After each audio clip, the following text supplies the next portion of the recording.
In the quiet hum of Bill Maher's studio, where laughter usually reigned supreme, a different kind of tension hung in the air. It wasn't born from a botched joke, but from the calm, piercing words of Congresswoman Jasmine Crockett. That night, she didn't demand attention. She commanded it, exposing the stark truth about the blurred lines between entertainment and accountability. Bill Maher thought he could laugh off the backlash from attending a Trump rally until Jasmine Crockett calmly broke down exactly why that field trip wasn't harmless at all. The studio lights were just a bit too bright. That's how it always felt when something was about to go wrong.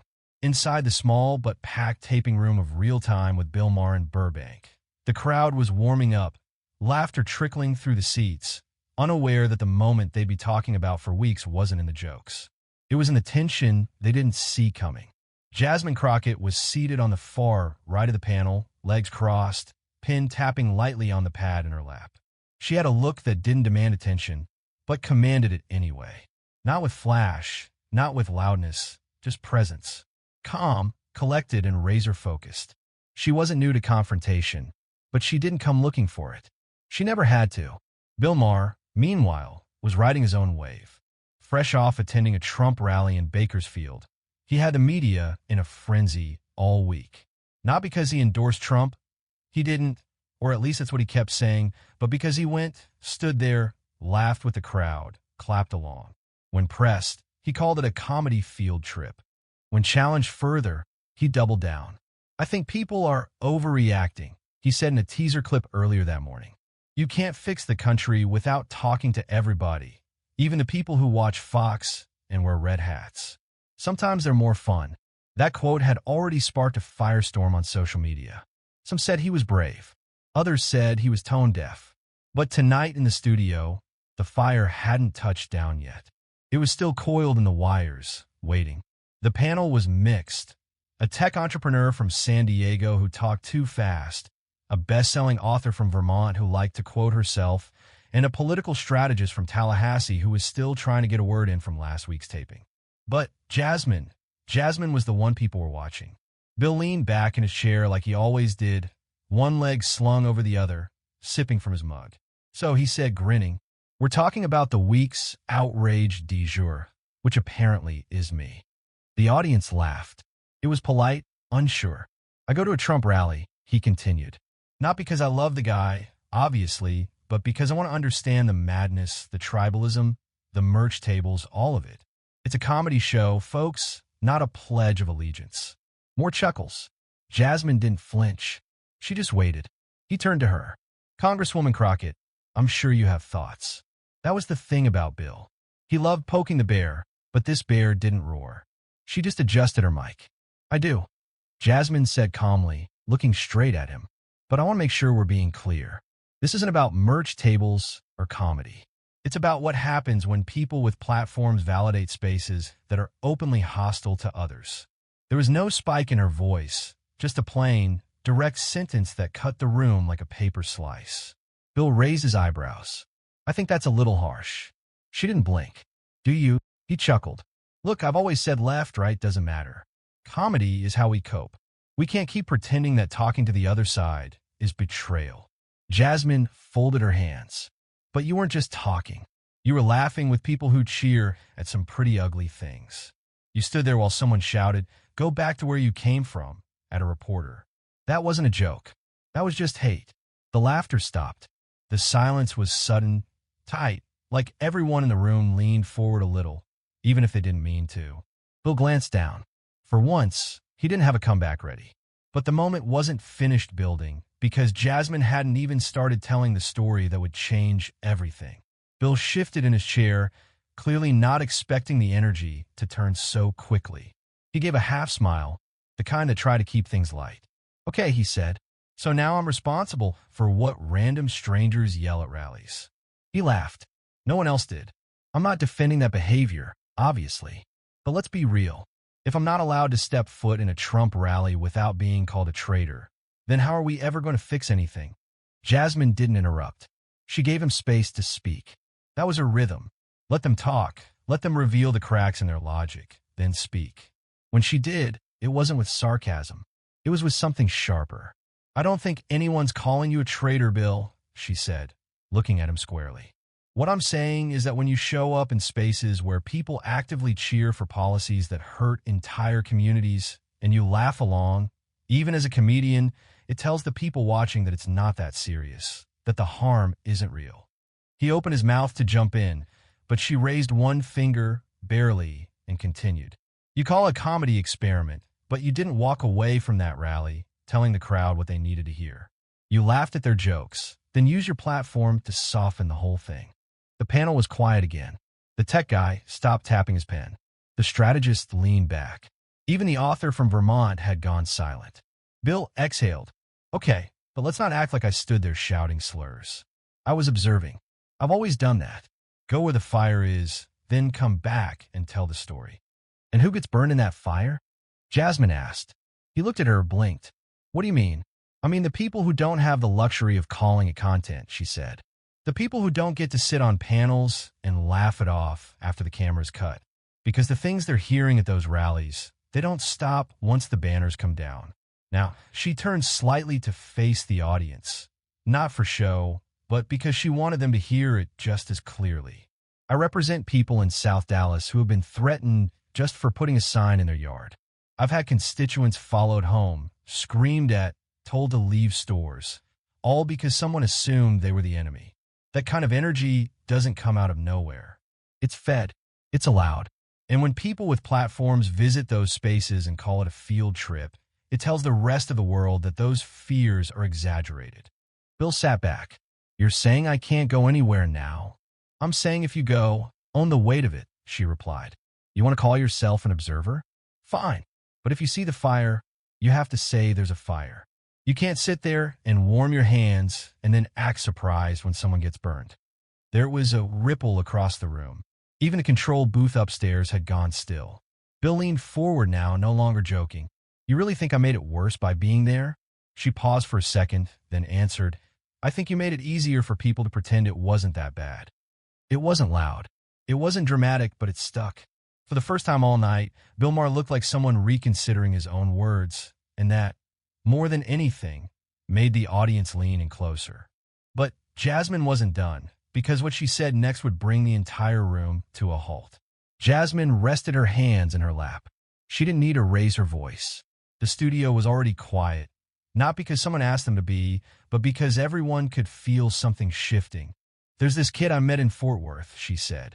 17, bright, honors classes, wants to go into environmental law. He told me he doesn't speak up in class anymore. Says one time he challenged something his teacher said about immigration, and the next day a classmate slid a note into his locker. It just said, go back. That's all it said. That teacher never said anything racist out loud, she added. But he created a space where a kid like that felt safe saying it. And my student, he wasn't surprised. He just stopped talking, but looked like he wanted to respond. But Jasmine kept going. When I asked him why he didn't report it, he just shrugged and said, what's the point? They'd probably say I misunderstood. Aloha moved through the audience. Not laughter, not applause, just people absorbing. That's what I mean when I talk about platforming, she said. It's not about what you say. It's about what your presence gives permission for other people to do. Bill sat back again. He looked uncomfortable, and not in the way he usually pretended to be for comedic effect.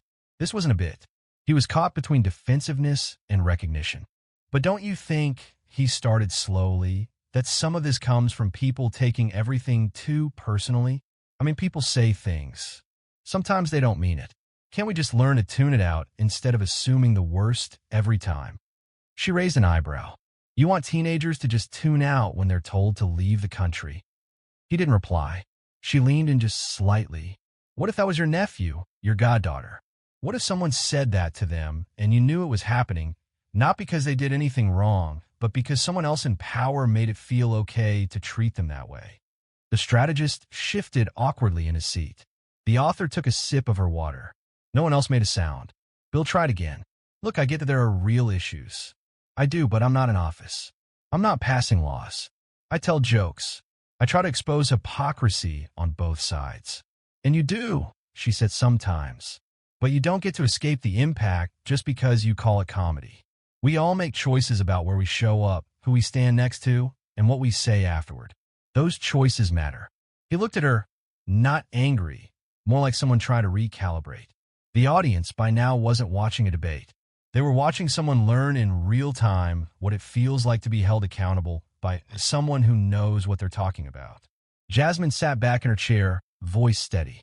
You know what the most dangerous part of all this is? It's not even the hate. It's the people who don't see it as hate. The ones who shrug it off. The ones who go to rallies, hear what's said, and walk away thinking it was just loud music and funny signs. She turned back to Bill. You're smart. You know better. That's why this matters. He didn't smile. He didn't fire back. He just looked at her. And for a second, it seemed like he actually heard her. But just as the room settled into that silence, Bill made one last attempt to regain control, and it would only dig the hole deeper.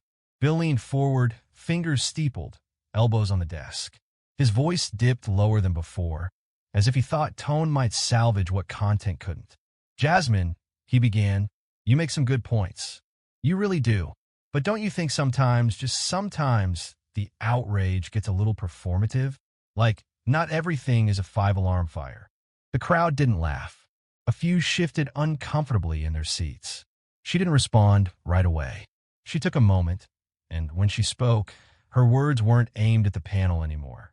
They were for the people watching, those who'd hear this later on their phones, sitting at lunch breaks or riding the bus home from work. You want to talk about performance? She said. Let's talk about what it feels like to be followed through a grocery store with your baby in the cart and someone whispering behind you asking if you're on benefits. Her voice didn't tremble. It sharpened. That happened to my sister in Midland, broad daylight. She didn't get to go viral. She just got humiliated, then had to buy milk and go home like nothing happened. Bill opened his mouth but stopped. This isn't about 5-alarm fires, she continued. It's about the slow burn people live with every day. And when someone with your audience plays tourist in that kind of environment and leaves without naming it for what it is, you're not neutral. You're just quiet at the worst possible time. The crowd was still. Even the cameraman took a step back, almost like giving space for what was coming next. You've built a whole brand on calling out hypocrisy, she said. Fine. But hypocrisy doesn't only exist in the left's safe spaces. It exists in the red hats, in the dog whistles, in the way someone like you can laugh at the chaos from the sidelines and still get called brave for showing up. She paused, then asked, who does that bravery serve? Bill finally sat up straight. So what? I'm supposed to just never leave my bubble, only talk to people I agree with? That's how we got here in the first place. Jasmine smiled for the first time that night, but it wasn't smug. It was the smile you give someone who's still missing the point. No one's saying don't go, she said. Go wherever you want. Just don't pretend your presence is neutral. Don't act like your silence in a room doesn't echo when you walk out of it. There was something heavy about those words. Not angry, just undeniable. She turned to the audience again.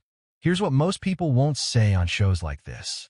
Some of y'all are so used to being centered that the minute someone asks you to see from the margins, it feels like an attack. A few people in the crowd gasped quietly. It wasn't shock. It was recognition. Bill looked toward his producers, not out of panic, but like someone stalling for time. Jasmine didn't flinch. We're not asking for pity, she said. We're asking for honesty. When you choose where to stand, be honest about what's behind you because somebody's always watching. The strategist on the panel nodded slowly. The author finally set her cup down. Bill looked tired. Not physically, but in that way where someone knows they're on the wrong side of the moment and can't joke their way out of it. The audience didn't clap. Not yet. They were still processing, still sitting with it. But in the seconds that followed, something subtle started to change. And Jasmine was about to deliver the line that no one would forget. Jasmine glanced toward the crowd, not for approval, not to pose, just to see if they were still with her. They were. She leaned in slightly, calm as ever, and looked Bill right in the eye. You've made a career out of saying the quiet parts out loud, she said, her voice steady.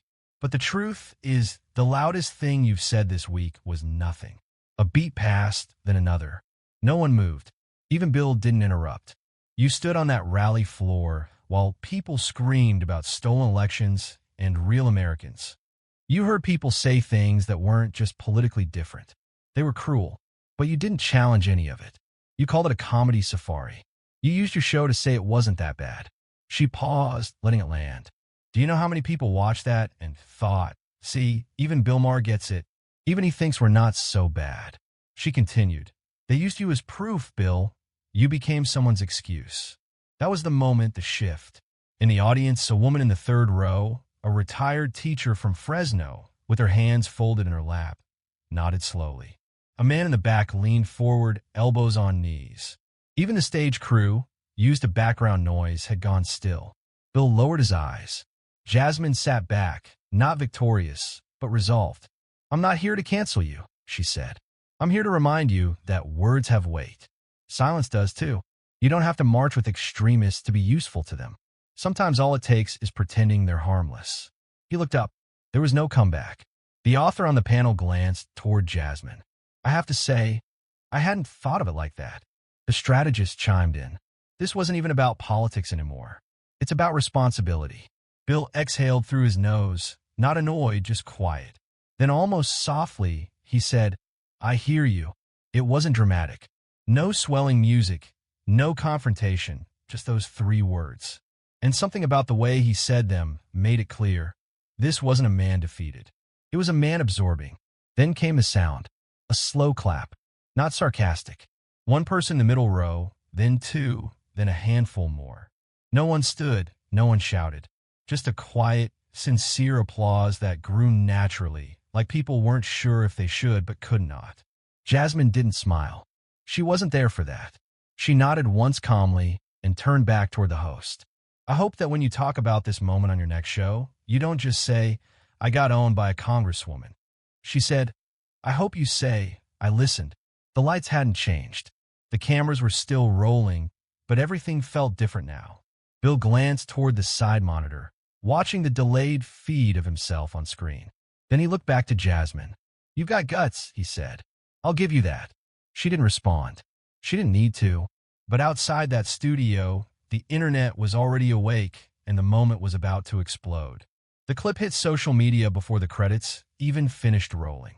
Someone from the audience had filmed the entire exchange on their phone. The angle was shaky, but the audio was clear. It started with Bill Maher leaning back, then cut to Jasmine Crockett's line, you don't have to march with extremists to be useful to them. Within minutes, it was on X, Instagram, TikTok. A caption read, Jasmine Crockett just dismantled Bill Maher live on his own show. Calm, precise, real. It was reposted, re-edited, slowed down, turned into sound bites, stitched over footage of protests, school board meetings, everyday people watching from home. Someone edited it with footage of families at grocery stores. Others set it to soft piano music. Her voice had left the studio and taken root in places she'd never stepped foot in. On the Monday after the taping, Maher opened his podcast with a different tone, not apologetic, but more measured. Congresswoman Crockett gave me a lot to think about, he said. I don't agree with everything she said, but I heard her, and I get why it landed the way it did.